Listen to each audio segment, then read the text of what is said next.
Ok, hoy vamos a hablar sobre la biomecánica articular de la rodilla. Las clases anteriores estuvimos tratando sobre la biomecánica de la cadera, justamente el sábado pasado. No sé si ustedes llegaron a ver la grabación de esa clase.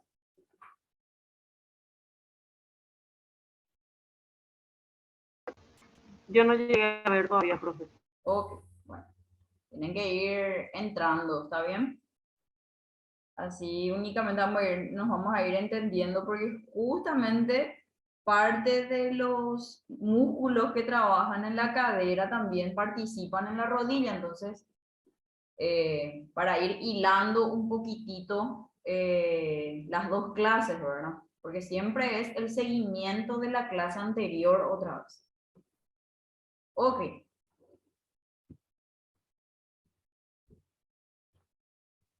La rodilla. La rodilla es una articulación. Una de las articulaciones más grandes del cuerpo. Esto es debido a los componentes óseos que los conforman. Es una articulación sinovial de tipo bisagra o condilar. Esto tiene, la rodilla en sí tiene, o estos cóndilos tienen un arco de movimiento bastante grande, ¿verdad? La rodilla en este caso tiene mucha similitud con el codo en el miembro superior que habíamos ya desarrollado en una de las primeras clases que tuvimos.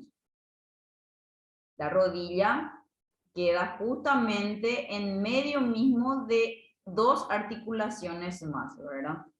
Queda en medio de la articulación de la cadera y la articulación del tobillo. Mismo como en el caso del codo, que también está en medio de dos articulaciones del miembro superior, que son que es la articulación del hombro y la articulación de la muñeca. Ok. Los contornos óseos de la rodilla son prominentes. ¿Qué quiere decir eso? Que se puede palpar. Es una zona muy superficial que justamente se puede distinguir, que se puede observar incluso, y justamente esto es lo que facilita muchas veces para la evaluación de la misma. Justamente para facilitar los procedimientos de diagnóstico. Entonces, gracias a eso es mucho más fácil con este tipo de articulaciones más que con otras, ¿verdad? Aquí, por ejemplo, observamos un gráfico anatómico de lo que sería la articulación de la rodilla. Y aquí podemos observar al hueso del fémur, en este caso, que también era uno de los huesos largos que participaba en la articulación de la cadera. Aquí observamos a los ligamentos laterales, en este caso el ligamento lateral interno, y en este caso aquí tenemos el ligamento lateral externo. Aquí observamos en la parte, en la zona lateral externa, observamos aquí a la cabeza del peroné. Y aquí vemos cómo el fémur directamente se va articulando con la tibia. También podemos observar este hueso prominente que sobresale de la rodilla, que se llama rótula, ¿verdad? No sé si ya habían hablado sobre estas partes óseas en anatomía, si es que ya tuvieron. Sí, ya se dio. Abajo. Entonces ya van por lo menos asimilando un poquitito, ya van conociendo. Entonces vamos a ir refrescándonos nada más la memoria, ¿está bien? Aquí observamos al cartílago articular que forma parte de los cóndilos del fémur, ¿verdad? Y acá observamos también a los meniscos, menisco interno y el menisco externo, y a los ligamentos cruzados. En este caso se puede observar, como es una vista anterior, podemos observar al ligamento cruzado anterior. Ok. Y prosiguiendo un poco con relación a su anatomía, los huesos que conforman la rodilla son entonces la epífisis distal del fémur, porque la proximal es la que se articula con la cadera, ¿verdad? En este caso entonces, la porción distal del fémur es lo que se va articulando con la tibia en este caso para formar esa articulación de la rodilla. Aquí tenemos al cóndilo femoral medial, que sería este huesito ovaladito que está acá, esta parte sería. Tenemos a los cóndilos, al cóndilo femoral lateral, que sería esto, y tenemos al surco intercondíleo, que sería este en este caso. Este sería en una vista posterior y esta sería en una vista anterior.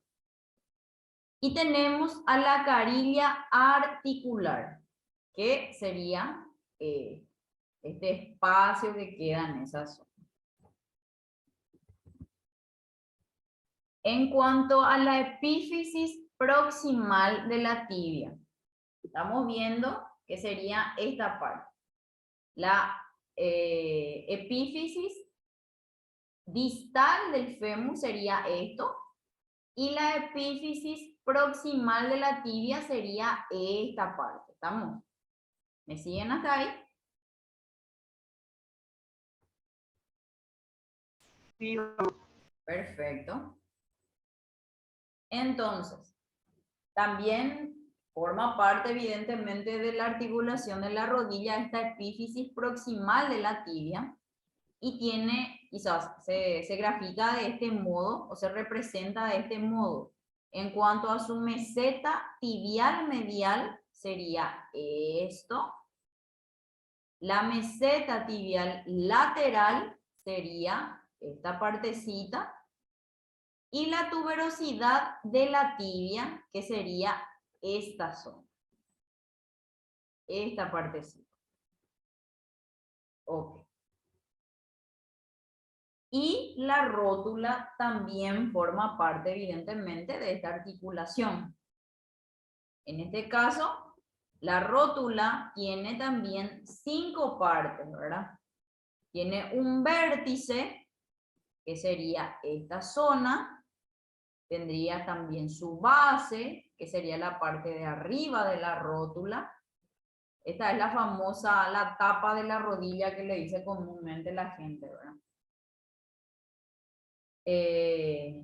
La cara articular para cóndilo externo del fémur, que sería esta parte, y la cara articular para el cóndilo interno del fémur, que sería esta zona, y la cresta vertical, que sería esta.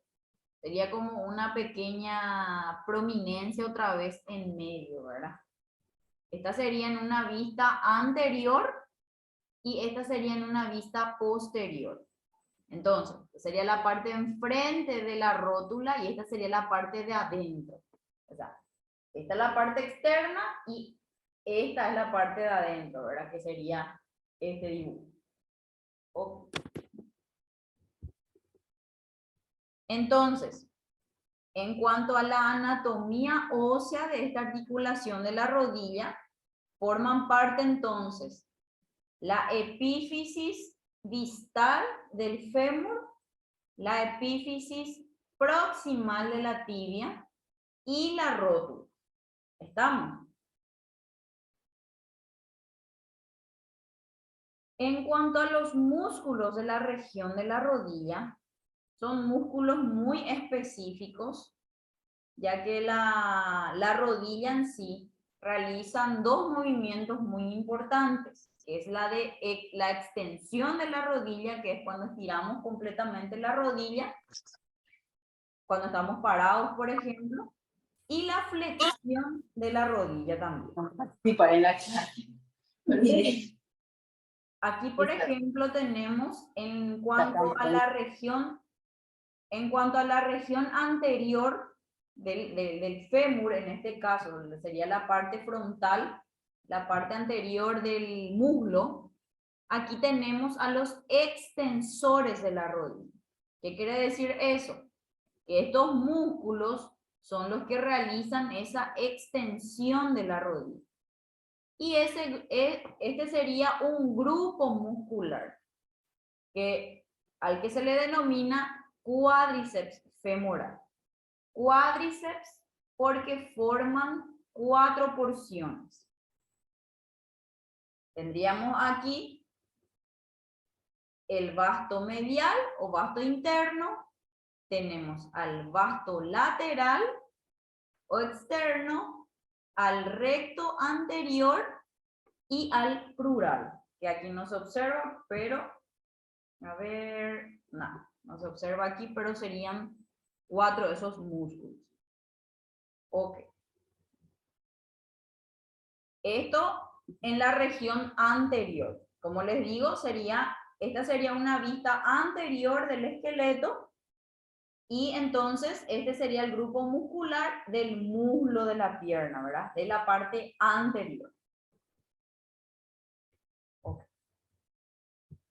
En la parte o en la región posterior del fémur en sí, observamos a los flexores, a los músculos flexores de la pierna, ¿verdad? En este caso, estos músculos, como su nombre lo dice, realizan la flexión de la rodilla.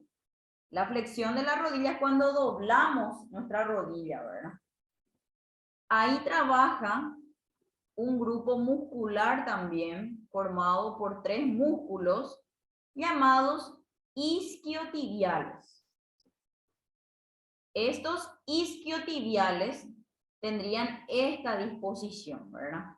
Acá solamente va dividiendo a cada uno de los músculos para que se entienda mejor, ¿verdad? Tenemos al primer músculo que, como ven, bordea al fémur. Este es el bíceps femoral. En la articulación del codo le teníamos al bíceps, pero el bíceps del brazo, ¿verdad? En este caso le tenemos al bíceps femoral. Tenemos también el siguiente músculo que también forma parte de los isquiotibiales, que sería el semitendinoso, que tendría esta disposición. Y al semimembranoso, que también tiene esa misma disposición del semitendinoso, pero solo que se inserta en otra zona. Usualmente, esta sería en una vista posterior de lo que es nuestro esqueleto, ¿verdad? La parte del fémur, pero en la parte posterior. Y aquí, esta sería la región lateral interna a la línea media del cuerpo, ¿verdad? Y si es que ustedes palpan esa zona de la rodilla, que sería esta parte más o menos de este dibujito, van a sentir en esta zona, al palparlo en la fosa poplitea, van a poder palpar los tendones del semitendinoso y el semimembranoso. Y en la parte lateral externa, que sería hacia afuera, ahí también pueden palpar en esa fosa, o al flexionar un poquitito la rodilla ya van a poder palpar también el tendón del bíceps femoral. Usualmente eso es lo que pasa cuando siempre llegan pacientes, por ejemplo, refiriendo o diciendo que se le encimó el tendón, ¿verdad? Y usualmente hacen relación a esos tendones, pero esos tendones nosotros lo tenemos anatómicamente y fisiológicamente lo tenemos ahí, ¿verdad? No porque se haya encimado ni nada por el estilo, sino que es parte y forma parte de dos grupos musculares, ¿verdad? O sea, de dos músculos. Ok. Y aquí en la pantorrilla, que sería el dibujo más pequeñito, observamos a los músculos de la pantorrilla, que en este caso se llaman gemelos. Estos serían los gemelos de los cóndilos femorales de la tibia. Aquí observamos al gastrocnemio, serían dos, al sóleo, que serían músculos un poquito más profundos, y aquí también se observa al tendón de Aquiles. Este tendón también es palpable, lo pueden palpar por encima en la parte posterior del tobillo, más o menos, a ver, a 4 dedos, 3 o 4 dedos por encima del talón. Ahí ya pueden palpar también ustedes al tendón de Aquiles, ¿verdad? Que es el tendón justamente de los gemelos. Ok, ¿me están siguiendo hasta ahí? Sí, profe. Ok. ¿Alguna duda hasta aquí?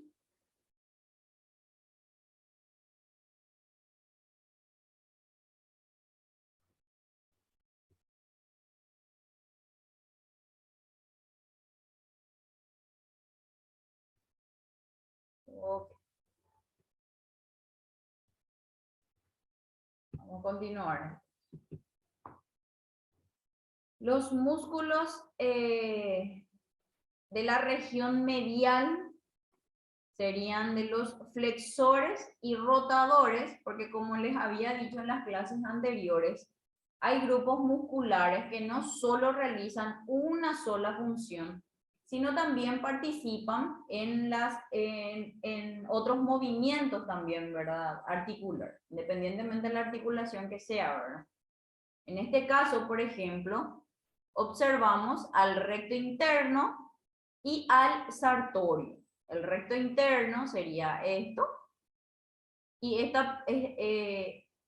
esta línea o este extremo más largo y extenso de color blanco que se inserta al hueso sería también el tendón de ese músculo, ¿verdad?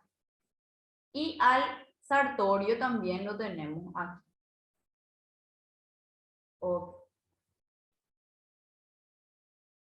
Aquí podemos observar en una vista lateral de la pierna a los músculos que ya habíamos mencionado. El sartorio que está por fuera, ¿verdad?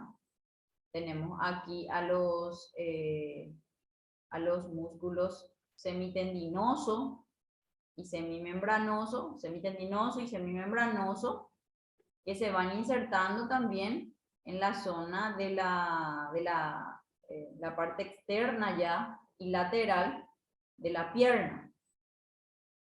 Y aquí observamos a la unión de estos tres tendones, que serían los que forman la famosa, el tendón de la pata de ganso. Ok.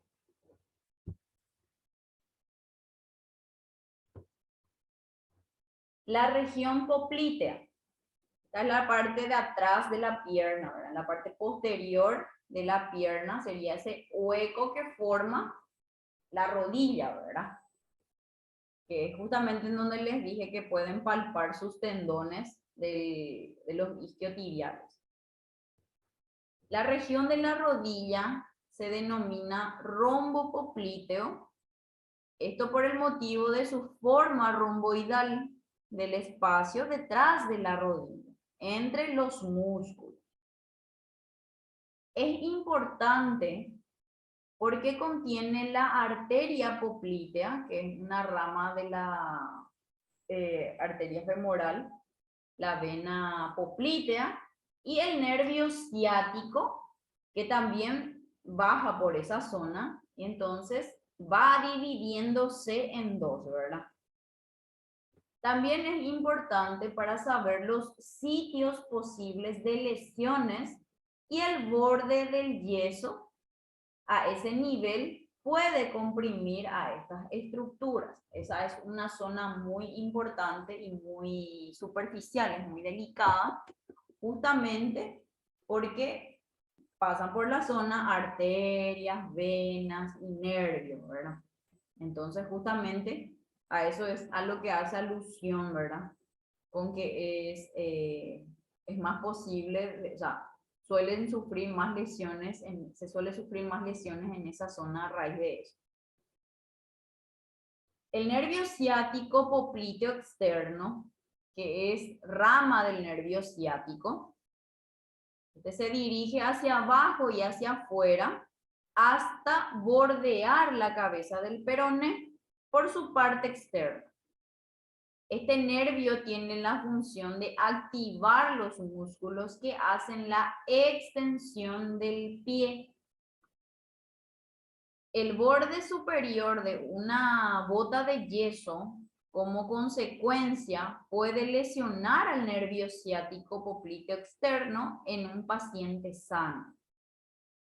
De modo que las lesiones a este nivel producen parálisis del nervio con caída en pie en equino del pie. El nervio ciático es el nervio que justamente le da vida a la pierna en sí, ¿verdad? Se escucha más sobre el nervio ciático cuando hay lesiones a nivel lumbar, que sería la zona de la cintura, ¿verdad? Muchos pacientes justamente suelen referir molestias en la pierna a raíz de eso, porque es por ahí por donde va inervando ese nervio. Entonces, cuando tenemos, por ejemplo, ciertas lesiones a nivel de la zona lumbar, justamente los pacientes suelen referir molestias, no precisamente, en algunos casos sí, ¿verdad? Pero como en su mayoría suelen tener más molestias a nivel de la pierna, ¿verdad? La parte lateral e incluso hasta la zona la parte del pie incluso, ¿verdad? Entonces, justamente es lo que va explicando un poquitito cuál es la dirección y esa función también de ese nervio. Y aquí justamente se observa cómo es que puede lesionar, ¿verdad? Cuando se le coloca como inmovilidad un yeso al paciente. Esto usualmente cuando hay fracturas, por ejemplo, a nivel de la pierna o en el tobillo. Justamente tiene, o sea, para poder subsanar ciertas lesiones muchas veces tienden estas situaciones a afectar otras zonas, ¿verdad? Solo que hay que tener un poquitito de cuidado nada más para no llegar hasta esa zona poplitea en este caso. Okay. Las bolsas o bursas. Estas son estructuras en formas de saco que contienen escaso líquido viscoso. Y estas evitan la fricción o el roce de los tendones entre sí. También entre la piel o el hueso. Cuando se inflaman, producen las bursitis. Siempre la terminación itis da alusión a una inflamación. Entonces, habrán dado justamente en anatomía, ¿verdad? Habrán hablado sobre lo que son las bursas. En este caso serían como estos, como se observa aquí en forma de una almohadita, un cojincito, ¿verdad? Que evita entonces ese roce entre la piel y el hueso, o está evitando, por ejemplo, ese roce de tendones entre sí, ¿verdad? Muchas veces ese impacto otra vez entre el tendón con el hueso o el músculo de repente es que van inflamando también esa bursa. Y en ese caso viene y se produce esta bursitis. En la rodilla las principales bursas son la prerrotuliana, la infrarrotuliana superficial, esta sería la prerrotuliana. Aquí observaríamos la infrarrotuliana superficial y por detrás tenemos a la infrarrotuliana profunda y a la bolsa o bursa de la pata de ganso que estaría en esta zona. Esta sería de forma lateral, ¿verdad? En el costado de nuestra rodilla, en este caso, para hablando mal y pronto. Ok. En cuanto a los estabilizadores de la rodilla, a diferencia de la cadera, es anatómicamente más inestable. La estabilidad de la rodilla en los diferentes planos está dada por estabilizadores primarios y secundarios. Todos ellos importantes, sí, pero se requiere también de ambos para proporcionar estabilidad. Estos estabilizadores en este caso serían estos ligamentos que tiene la rodilla, ¿verdad? Ok. Dependiendo mucho, como ven acá, son ligamentos muy superficiales y no se ve dentro de todo esta rodilla, la rodilla en sí muy estable justamente por eso. Entonces, usualmente cuando hay lesiones, por ejemplo, a nivel de esas estructuras, nivel de los ligamentos, ya sea los ligamentos laterales o los ligamentos cruzados que están por dentro de la rodilla, entonces esa rodilla ya queda inestable, ¿verdad? Cuando sufren de ese tipo de lesiones, ¿verdad? Entonces, también se suele ver afectado cuando hay lesiones también a nivel del menisco, de uno de los meniscos o en este caso de ambos meniscos, ¿verdad? Estos serían los estabilizadores entonces de la rodilla junto con los músculos también. Entre los estabilizadores primarios tenemos al ligamento cruzado anterior con sus siglas LCA. Este está ubicado dentro de la articulación y une el fémur con la tibia. Esta evita el desplazamiento anterior de la tibia respecto al fémur. ¿Qué quiere decir eso? Esta sería la rodilla y por dentro tendríamos a los ligamentos, ¿verdad? Entonces, en este caso, el ligamento cruzado anterior lo que evita es que este sería el fémur, esta sería la tibia. Evita que la rodilla haga esto, que la tibia entonces se desplace hacia adelante. Por eso muchas veces cuando hay pacientes que tienen lesiones o una ruptura en este caso una ruptura del ligamento cruzado anterior, sienten que le baila la pierna o que se le va a ir hacia adelante la pierna, ¿verdad? Porque literal puede pasar.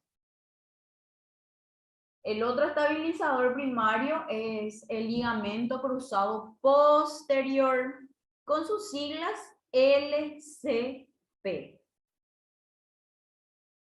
Por el contrario a lo que es la función del ligamento cruzado anterior, el ligamento cruzado posterior también está ubicado dentro de la articulación, pero en dirección contraria al anterior, que es lo que les estaba mencionando. Por eso son llamados cruzados, porque están en esta disposición, ¿verdad? Por eso se les llama cruzado. Este también une al fémur y a la tibia y evita el desplazamiento, pero del lado posterior de la rodilla, o sea, posterior de la tibia con respecto al fémur. Entonces, si el ligamento cruzado anterior lo que evita es ese desplazamiento anterior, el ligamento cruzado posterior evita el desplazamiento de la tibia hacia atrás. Ok. Y aquí observamos, esta sería en una vista, la vista de una rodilla flexionada. Y aquí podemos observar, por ejemplo, al cartílago articular, que sería esta partecita blanca que le bordea el hueso, o sea, que le cubre el hueso, mejor dicho. Y acá estaría ubicado el ligamento cruzado anterior en este caso, y este pequeñito que se ve aquí sería nuestro ligamento cruzado posterior. Tienen que tratar de conocer o de ubicarse ya con esas siglas también, por si en el examen aparece algo así, ¿verdad? Acá también observamos al menisco externo que está ubicado en el borde externo, como su nombre lo dice, en dirección al peroné en este caso, ¿verdad? Para que se guíen más o menos, ¿no? Y este menisco externo tendría una forma de C, no está completamente cerrado, ¿verdad? Tiene esta forma. Y el menisco interno, que como su nombre lo dice, está en el borde interno ya o medial de la rodilla, esa sí tiene una forma más cerrada, ¿verdad? En comparación al menisco externo. Se va a cortar un ratito nuestra clase y vamos a conectarnos. Yo les aviso en el grupo y nos conectamos directo de nuevo, ¿está bien? Así. Dale, profe. ¿Estamos? Bueno, profe. Ok, ya nos queda luego menos de un minuto, así que enseguida se corta y entonces nos conectamos directo otra vez.